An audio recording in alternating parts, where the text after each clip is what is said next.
Hello my friends! Following my previous video about vertical pumps, today I would like to show you the disassembly of its piston, as it is different from that of horizontal pumps.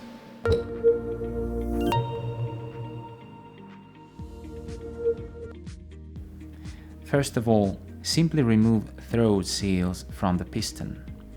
If the piston has a contamination, for example, of solidified ISO, then it has to be mechanically cleaned first.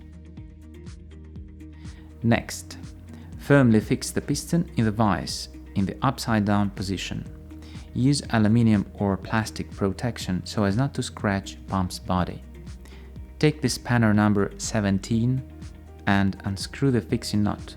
It has a plastic insert inside to provide better grip, so it may seem tight, but there is no thread locker paste used. The only thing left to be done is to remove the complete set of seals from the piston, including the aluminium bushing and the rubber O-ring.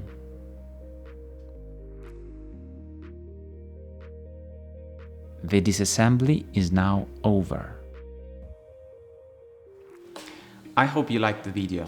In the next video I will show you more important tricks about its assembly. Follow us in our social media.